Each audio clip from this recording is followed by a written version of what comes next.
a lot of the time we're looking at demand avoidance, which actually looks really irrational. So we see a huge amount of demand avoidance about things that the child or young person wants to do. Hello, everyone, and welcome to the Polaris Connection, connecting parents of autistic children with industry experts. Each week, we navigate the world of autism together, bringing you real conversations from specialists who truly get it. The journey is challenging, but you don't have to walk it alone, so settle in, get cozy, let's connect, and do some good. I am your host, Brad Broyles, and I'm here with my demand-proof expert, Nathan Palmer. Brad, I think I'm the most low demand co-host you could have, but I love that you slipped that in there. Every episode, there's a little nod to the topic of the day, and not surprisingly today, and I hesitate to say it's about demand because it's actually not, but it's in the acronym that we're going to be discussing, which is PDA.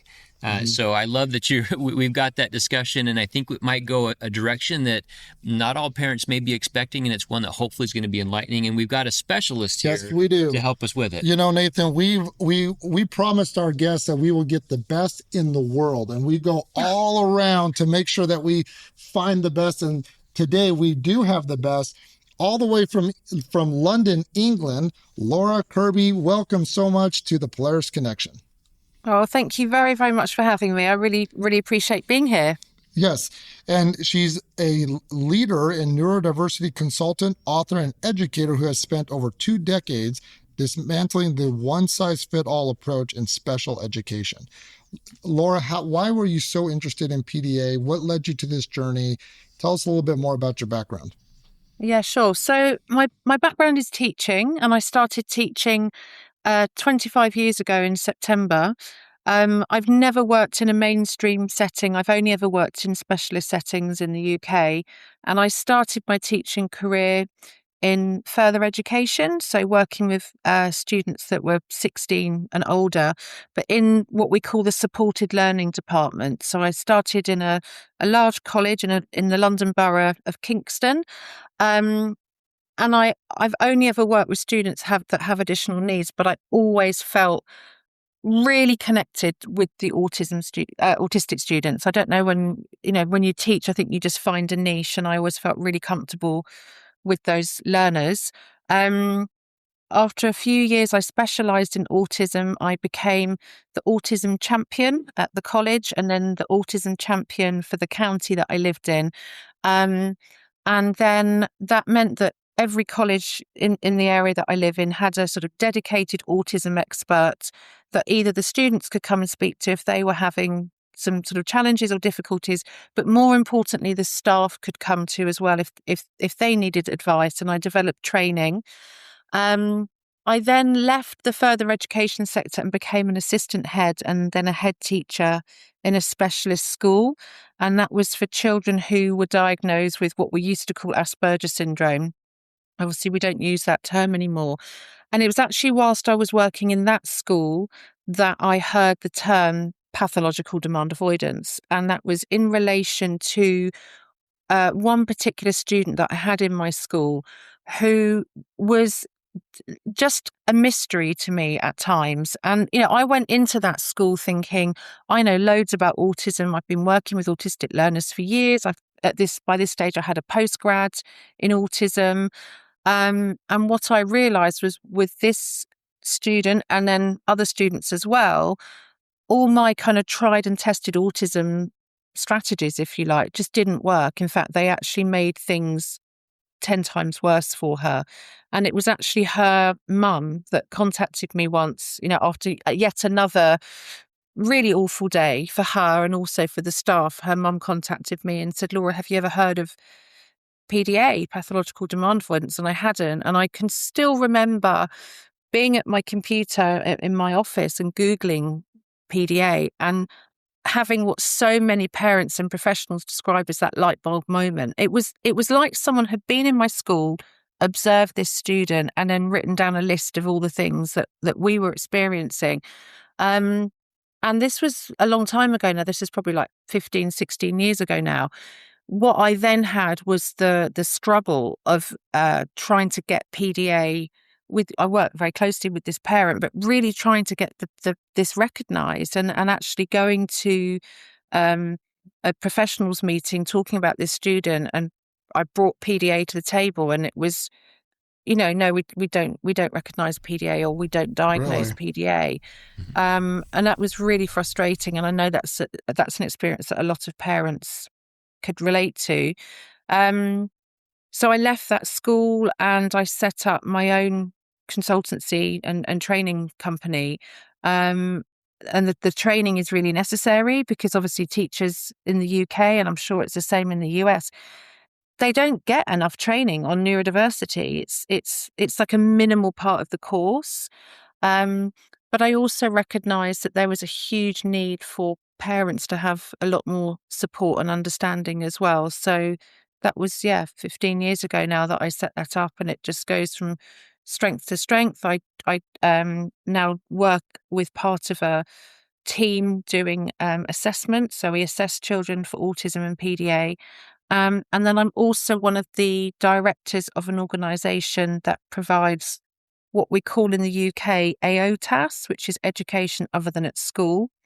So we have actually it will be over 70 children and young people from September who aren't able to go to school or college, and they have a very bespoke package of tutoring and therapy that is delivered usually within their home or within the community. And of those 70 plus young people, they are almost all autistic with a PDA profile. Wow. Laura, I'm listening to your journey, and you exemplify something that we literally just talked about on another podcast, which is the power of curiosity. Yeah. Right? You could have just kept doing something the same way over and over again, which we'd call insanity, expecting a different result. But you didn't. You were willing to be curious, and that curiosity led what's become this transformational approach, not just for the people you serve, but for you. So there's power in that, in being curious and being willing to ask the questions. What else might be at play? What else can I do? How else can I find out how to help these people? And thank you for your courage in doing that. Yeah. Thank you. I mean, I also have an ADHD diagnosis myself. So I was diagnosed with ADHD 6 years ago. And that is actually one of the things that I think my ADHD has really helped me with, because I can't sit still, whether it's physically, but also I'm always coming up with new ideas. And I think people with ADHD are very good at finding gaps. And I found a gap, which was one for really good training for staff, but also more importantly, I think, was for really good support for parents. And the two have just meshed together really, really well.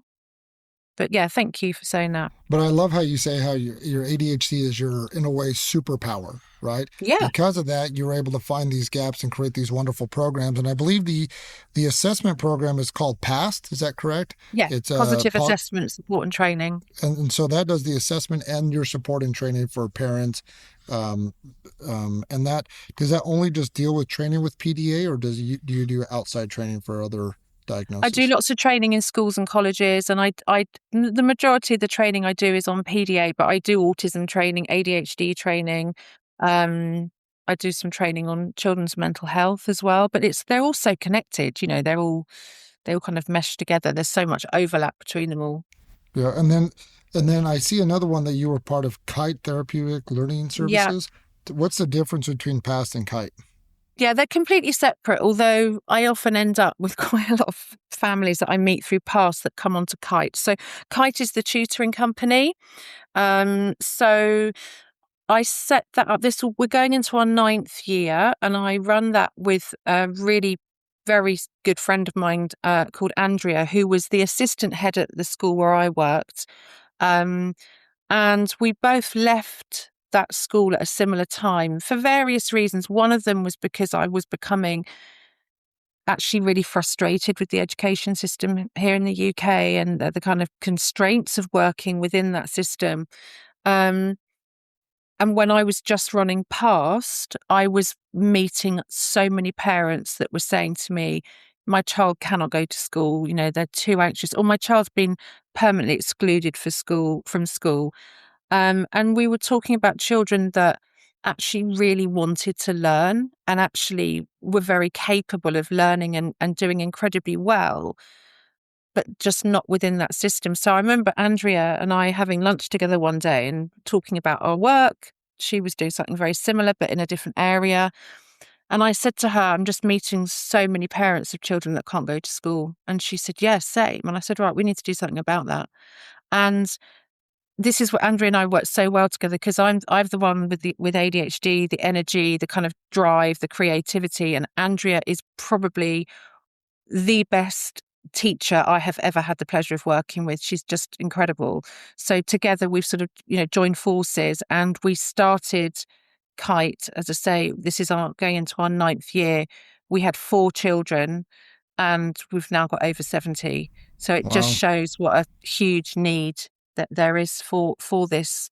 And also how our education system is letting these young people down, because we've had people, young people come to us in Kite, and there's. I was asked actually to provide some sort of success stories for Kite for another professional recently, and I said, well, look, how many do you need? Like, I've got so many, and she said, just pick the one that you're most proud of. And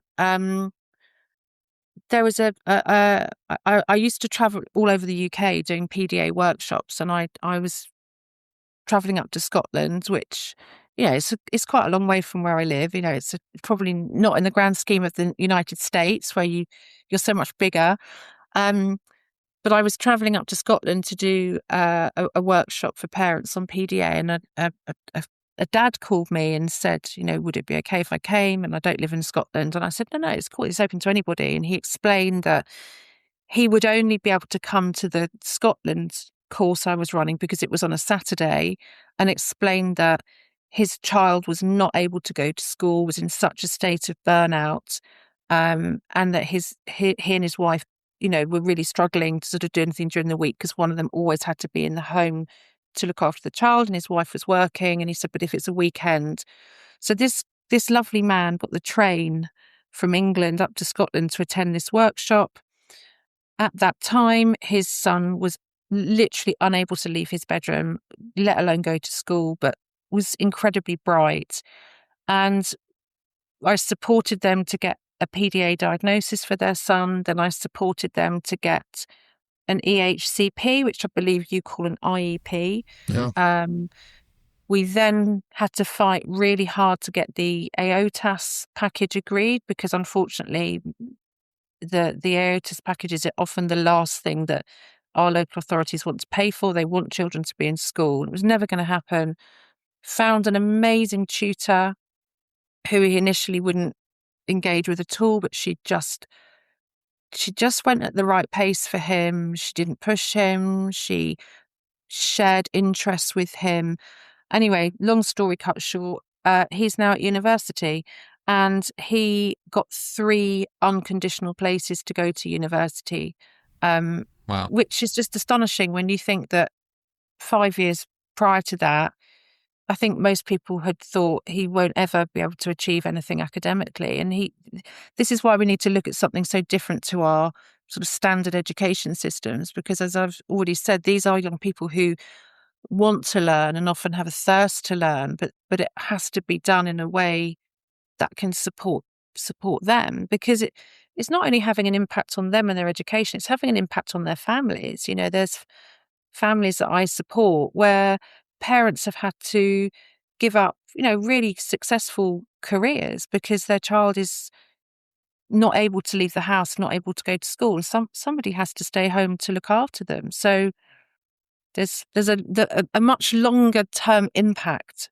I think, if we can look outside what the sort of, the sausage factory of the education system as we currently have about.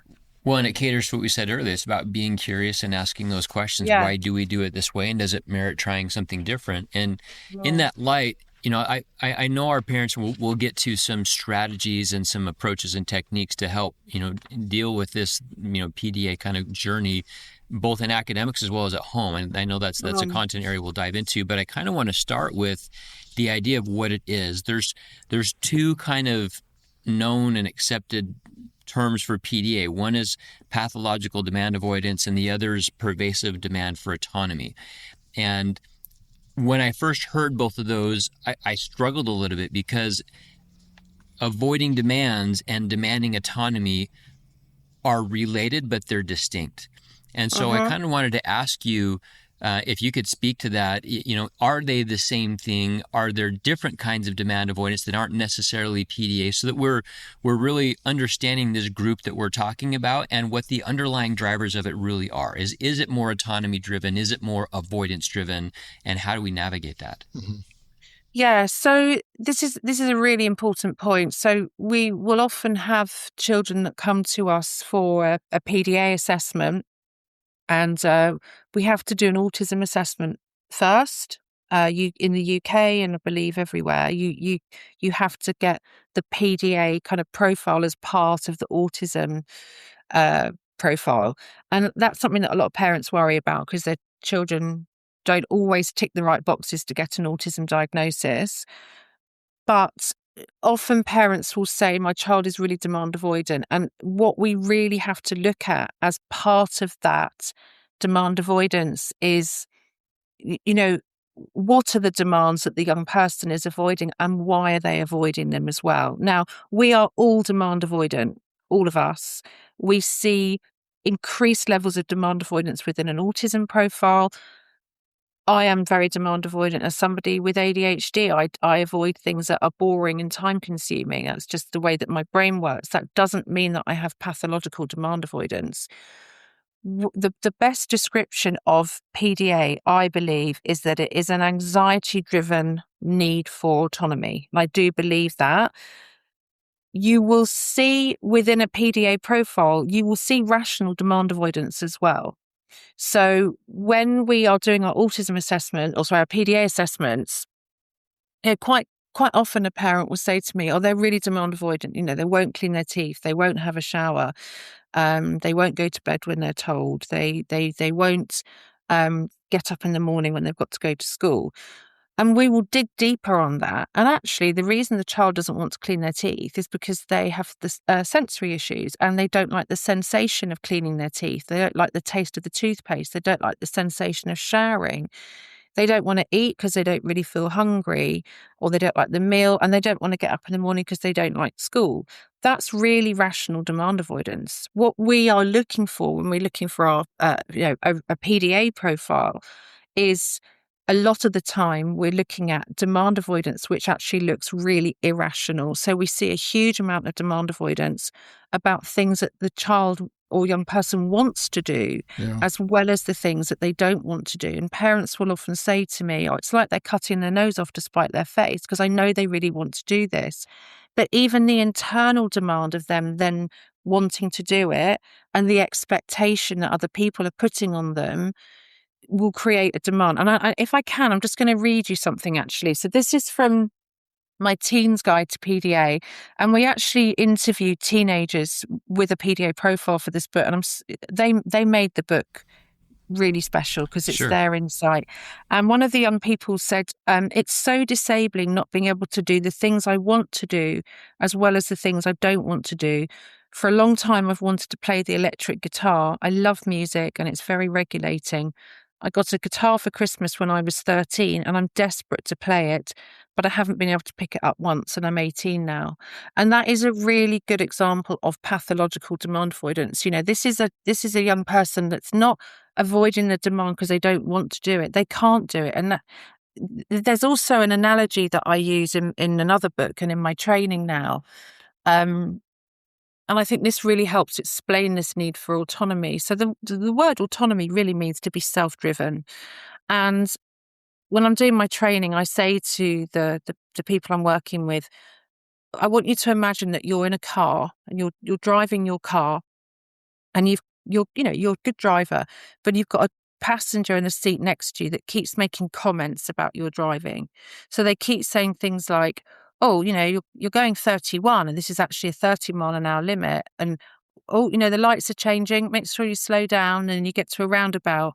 Do you have roundabouts actually in the States? We do. We do. And you're describing every time I'm driving with my kids. Yeah.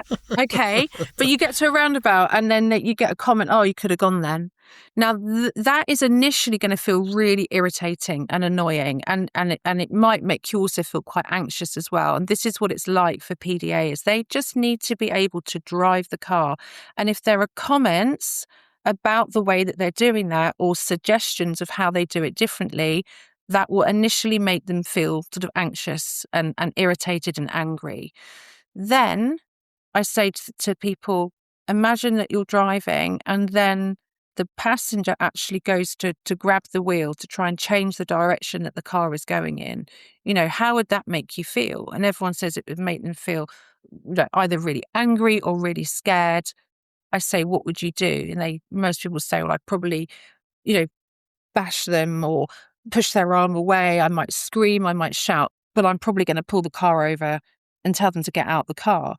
So this is, again, what it's like for PDA, is when that autonomy is taken away from them completely and they really feel that they've lost it, then that will elicit this really strong, anxiety-based reaction. So the way that we need to support our PDAers is by becoming a really helpful passenger. And actually, sometimes it's really nice to have a passenger in your car.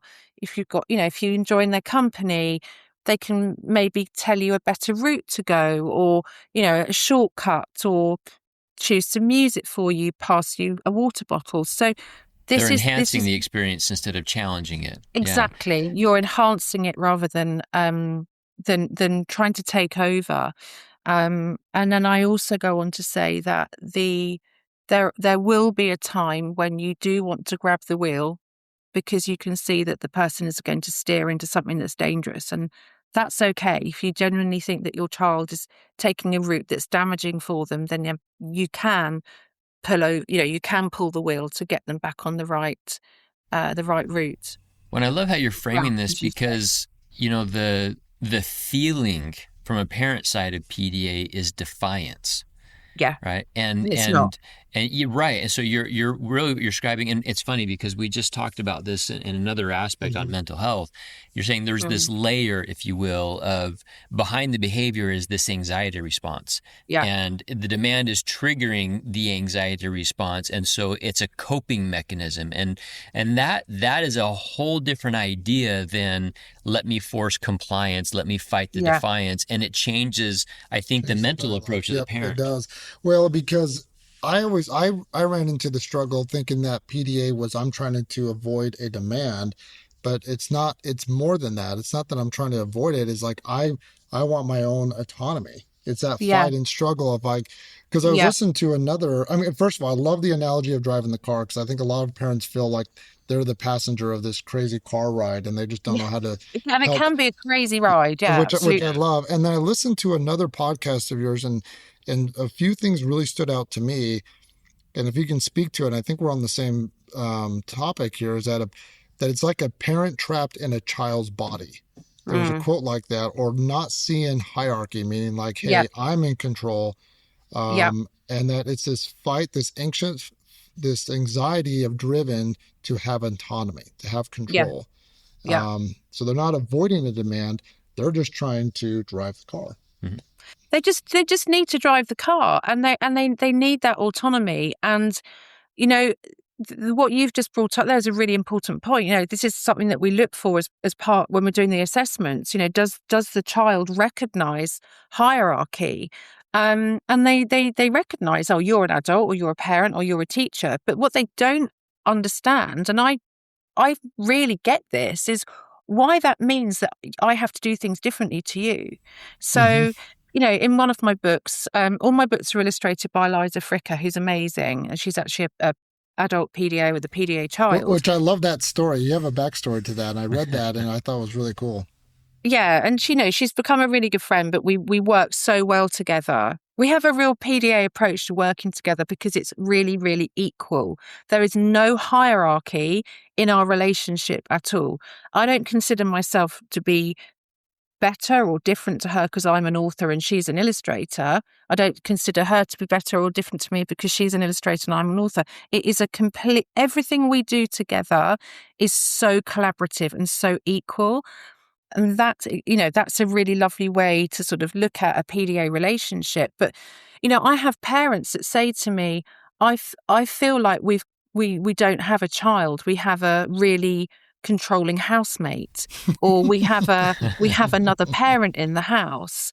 And that can be really difficult. And it can also be really difficult because I think PDA parenting is so different to how so many parents were parented themselves. So it's a real mindset shift of actually, yes, it is. and it's tough, it's hard.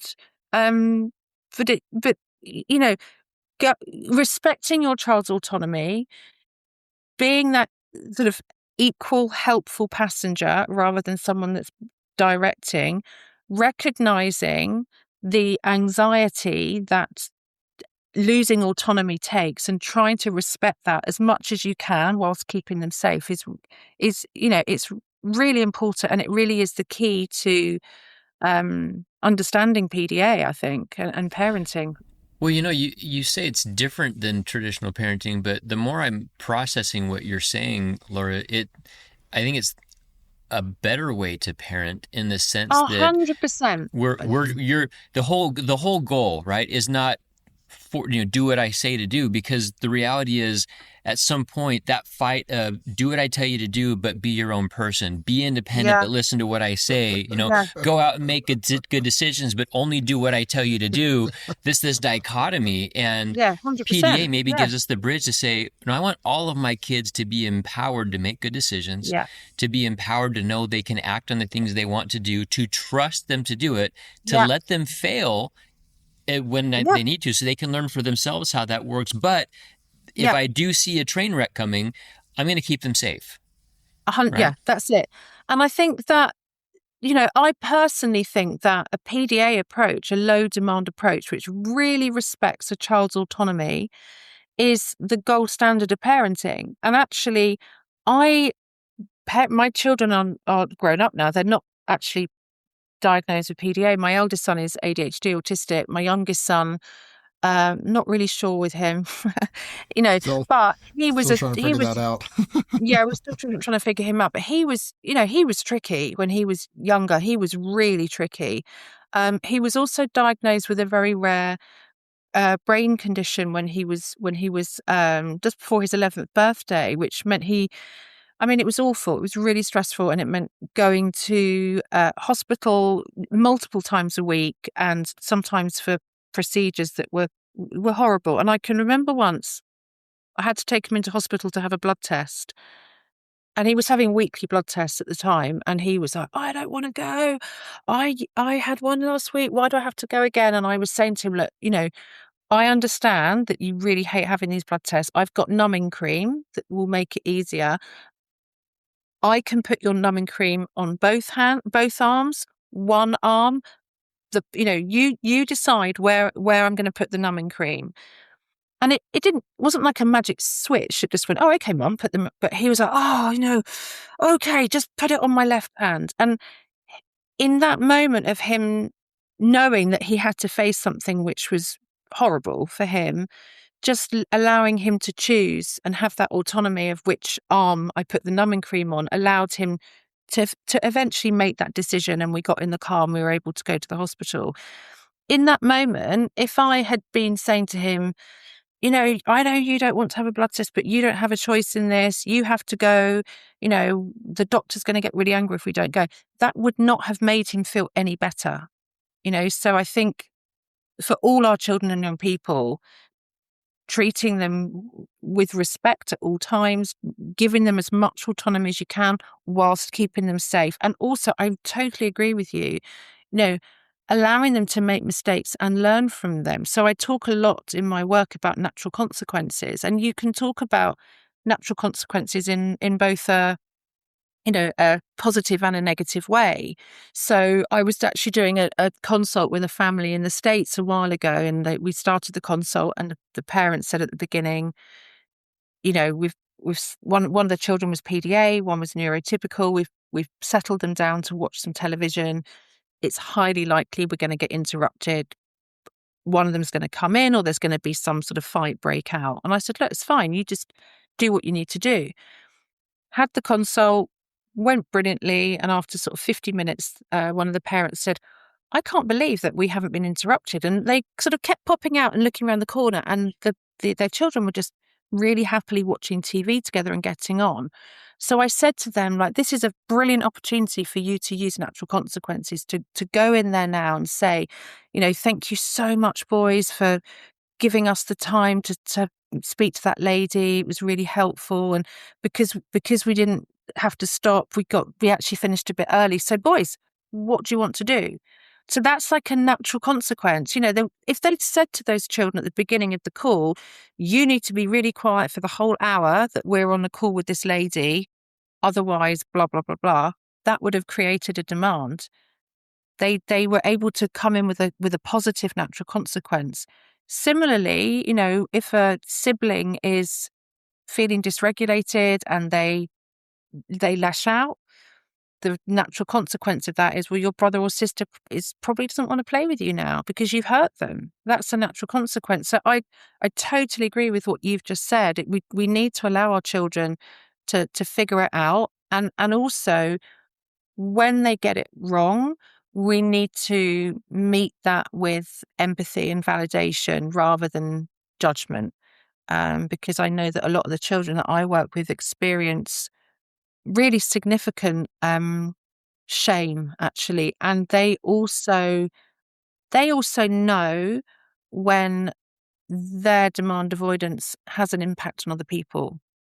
And some parents might be surprised by that and think, do they? Because when I'm asking them to clean their teeth for the 1,000th time and they're calling me every name under the sun and they're throwing things at me, I don't think they care about my experience of that, but they absolutely do. So that's why it's really important that we meet those children with so much empathy and validation. There's a really good video actually on the PDA Society website, and there's lots of people talking about PDA, and there's a little girl and she says, when you ask me to do something, I will think up lots of different excuses because I don't want you to be disappointed in me. A defiant child would not say that. No. It just wouldn't. A defiant child would be like, I don't care. Yeah, and it, just this idea, and we keep reinforcing it over and over, it's looking at how can I be there to support my child, not how can I force my child to do what I want them to do. And if you recognize that, an inability, we look at it as a defiance of the request, but if it's an inability to act or if they're struggling with it, the question we should ask is, to your point, being curious. Why? What's behind it? What's triggering the anxiety? How can I empower them to do this in a different way? And that helps us stay regulated. I think half the struggle is, for as much as we will claim that our kids are defiant, we become just as defiant as parents because now we double down on our approach as they double down on theirs. And it's a rock that meets a hard space, and we just end up with friction. So I love this, diving behind the screens or peeking behind the curtain at what's happening. And for those that really struggle with this condition, it helps us as parents to have more of that empathy, understanding, and to be curious, to really ask, how can I be there for my kids? Yeah. Well, and you address that in your book, The Educator Experience of Pathological Demand Avoidance. You have that phrase of ditch the megaphone, like sit down and open your book. And you, I don't know, it really hit me when you said, like, their demand, like if they're avoiding it, they're trying to find an excuse so I don't disappoint you. Like, that is nuts. Yeah. It's really powerful. It's a really powerful statement. And what that shows, I think, like, if people listening to this just take one thing away, the most important thing to understand about PDA is that it is a child or young person that can't do it. It's can't, not won't. So you're absolutely right. It's trying to understand why they can't. The young person that I interviewed who I just read out her excerpt from the book about her not being able to play that guitar. she went on to say how guilty she felt about that, that her mum and dad had spent a lot of money on this guitar, and she felt awful that she wasn't able to pick it up. And when her mum said to her, "Oh, you don't have to keep it if you don't want, you can sell it and buy something else," she was really upset by that. She was like, "No, I want to play the guitar." And I think if we really recognize that, yes, PDA can be incredibly frustrating for a parent when you're trying to, when your child is not able to do the things that you want them to do. It can be incredibly frustrating for professionals. But we have to recognize that actually the person that is often most frustrated by the fact that they can't do something is the person with PDA themselves. And I think if we show them that we're on their side, we are there with them, recognizing how difficult it is. And I say we're not judging, we're not punishing. You can't punish someone for being anxious. It would be like punishing somebody for having a panic attack, or punishing someone for sneezing. It's not a choice. Wow. Well, that's new programming, and it's refreshing. Even if, I know we're talking about the profile of PDA, Laura, but I don't think that has to be the case. I think any kid that's struggling, profile or not, the profile gives us pause to really have a different level of empathy, because I think what you're saying is when they express this, "I'm not going to do it," it can come off as argumentative. It can come off as defiant, almost to a level of irrationality. And that's that framework of, why won't you just do this thing? And that's where there's a whole different level of frustration. But even from basic parenting, forget neurodiversity, forget anything else on top, just being a good parent, it's asking ourselves, what's our driving motive, right? Is it just, I want you to do what I say because that's what I want? Or can we be honest enough to say, what's my motive here? And if it truly is compliance, am I the one being controlling and over demanding? And how do I switch that framework? Yeah, and that's a really important point. It's something that I talk about again when I'm working with parents and professionals, is asking yourself the question, does it really matter? And also, why am I asking them to do this? So it is absolutely okay to have non-negotiables with a young person with PDA, but usually those non-negotiables are about keeping them safe.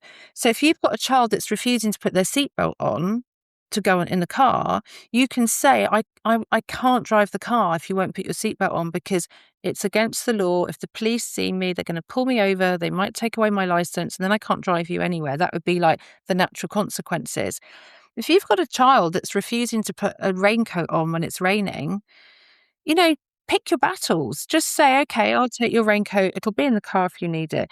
Going back to your point, let the child go outside. Realize that actually it's more fun to play outside in the rain when you've got a raincoat on, because you don't get cold and wet. Next time they might make that decision. But there's so many battles we just don't need to have with our children. And what we need to be protecting all the time is the connection and the relationship. And if it gets into the worst thing you can say to someone with PDA is because I said so.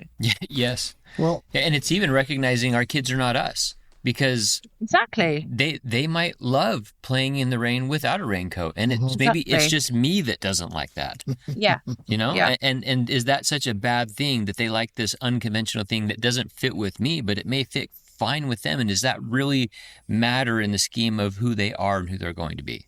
Exactly. Yeah. And that's really important as well. We need to at all times not only respect our children's autonomy, but respect their authenticity. And I wrote in one of my other books about just expecting your child to behave. And I've done it myself when my children were younger. I'd say to my kids before we were going to like a family party or even a birthday party or a play date, please just behave. Please just be good. And what I was really meaning by that was, don't embarrass me, particularly with my eldest son. Don't embarrass me by being too ADHD, which is just completely wrong. I shouldn't have done it. And I totally hold my hands up now. we need to respect the fact that our child, needs to be able to be authentic. And if you're taking your child into environments where they're really struggling with that just sort of be good. We've got to have a good day. That creates an additional demand. So you're actually putting the stress of your own anxiety on them. Yes, which will create more anxiety on them too. Yeah. So, exactly. Yeah. Mm-hmm. Yeah. Well, and if I can redirect a little bit, Laura. Yeah. I've really enjoyed your book, The Educator's Experience of Pathological Demand Avoidance. And I think it's because, we run a school, we're working with lots of kids, so I'm always just intrigued with it.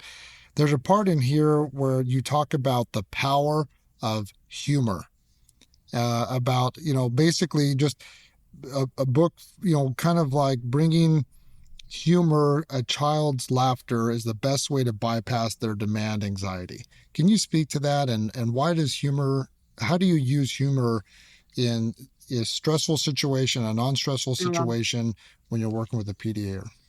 Well, I think there's lots of reasons why. I would actually go as far to say is if you don't have a good sense of humour, you shouldn't work with someone with PDA. I'm really serious about that. Actually, you probably shouldn't even work in education if you don't have a sense of humour. That's a good tagline. Yeah, but I think there's various reasons. I think if you think about the people that you genuinely most enjoy spending time with, you probably share a similar sense of humour. Making other people laugh, when you make someone laugh, they make you laugh. It's a really reciprocal way of communicating. Humor removes any kind of like hierarchy as well. It's like you can tell me that joke and I'm going to laugh, and I can tell you that joke and you're going to laugh. Also, humor, it does relieve tension. People feel instantly relaxed. I've been in situations that have been quite high tension, and then someone cracks a joke and everyone thinks, oh, thank God. What you're basically saying to somebody, if you can have a laugh and a joke in a situation, is it's okay. This isn't too serious. I'm not too stressed. I'm not feeling too anxious because I can still have a laugh and a joke. I think you need to be very careful of using humor in situations where people are feeling very, very anxious, because what you don't want is for them to think, I'm not taking this seriously. But so it's very much, there are some individuals that I've worked with PDA who I wouldn't go down the kind of humor route with them.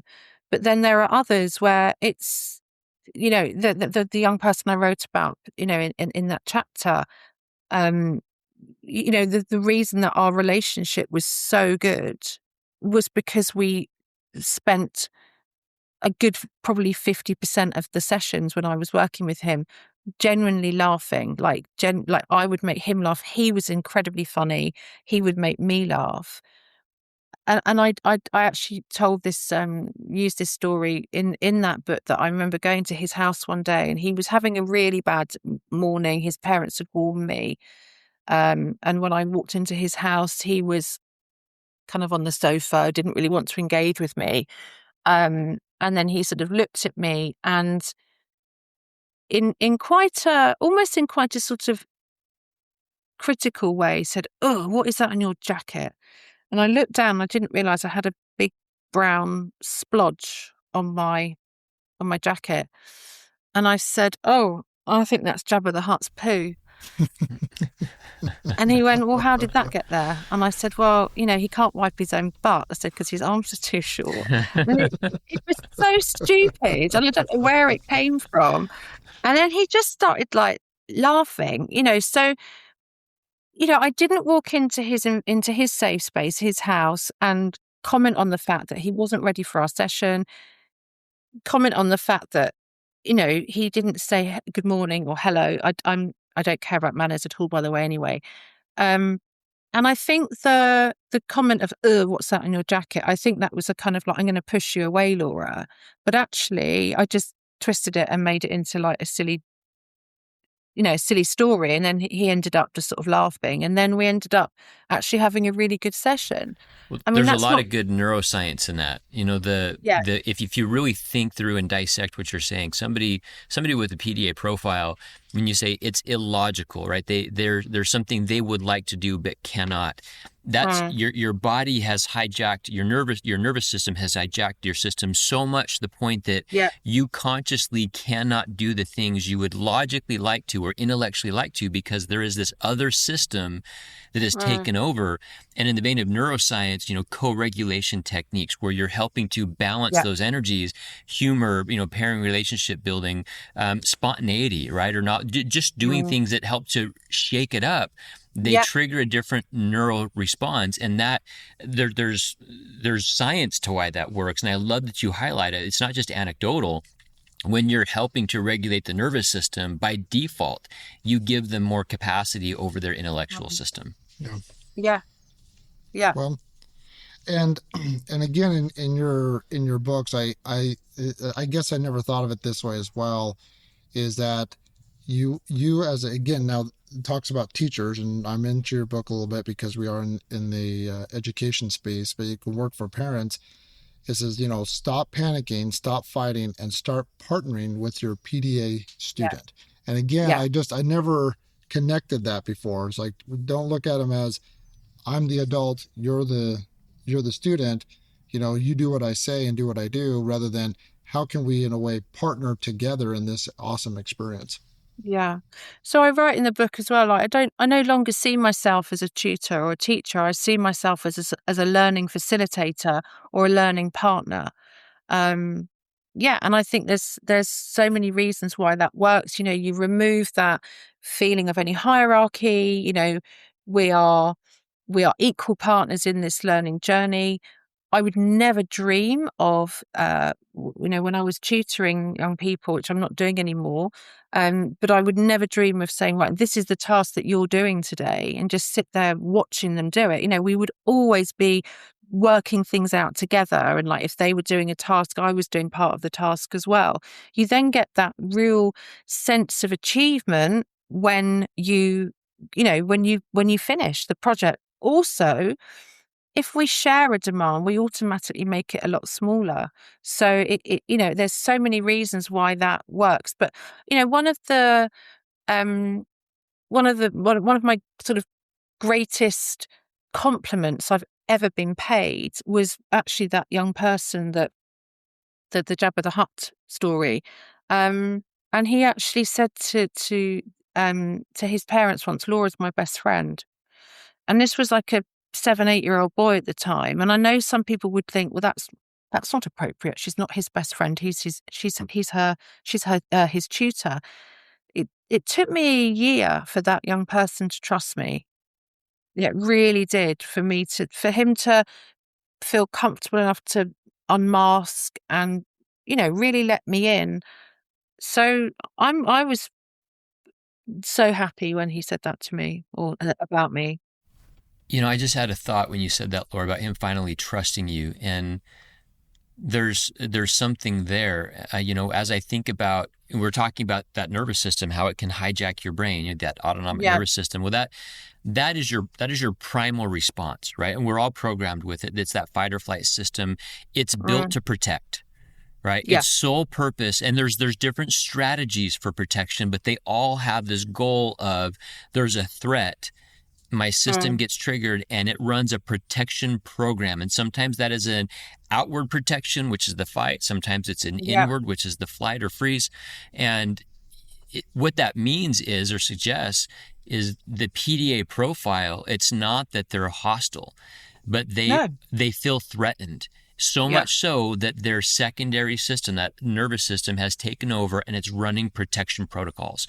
Absolutely. And so what you're now suggesting with this idea of trust, I guess what we could say to parents is, you don't necessarily have to remove the demands, but make it a safer environment. Remove the threat, not the demand. Build trust, not compliance. And if you focus on that aspect of it, that's what makes them capable again. Yeah. Mm-hmm. Yeah. Love it. And sometimes it means, I've worked with children that have been in terrible states of burnout, and their parents have then had to just do everything you've just said, really reduce demands, but just all always, always, always protect that connection with your child, like always, whether you're a parent or, professionals as well. One of the chapters in my first book, the antidote to anxiety is trust. That's that's the name of the chapter. The less anxious your child is, the more they trust you, the less anxious they will be. The less anxious they are, the higher their demand tolerance will be. Yeah, and you can have a low demand environment that's still high threat.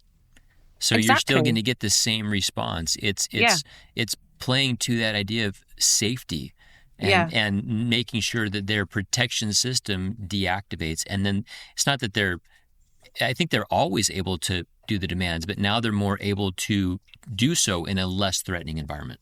Yeah. Yeah. Yeah. Very definitely.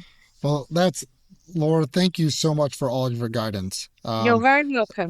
We're going to put your contact information up on the podcast so everybody can know your website, the books that you published, especially your teen guide to PDA. That is an awesome perspective, and I think it's shown a lot of light of what, from the PDA's perspective, that can help us, navigate and best connect and partner with our wonderful PDAers. So, anything else coming down the pipe that we need to be aware of? Things that you're going to be doing that you'd like to share with our audience? Eliza Fricker and I are just starting to write our next book on PDA, which is going to be the Adults Simple Guide to PDA, because the feedback from the Teens Guide was so positive. I think the Teens Guide is probably my favourite book, and that's because of the teenagers that we interviewed. So we've actually been asked by some adults with PDA to write a guide for them.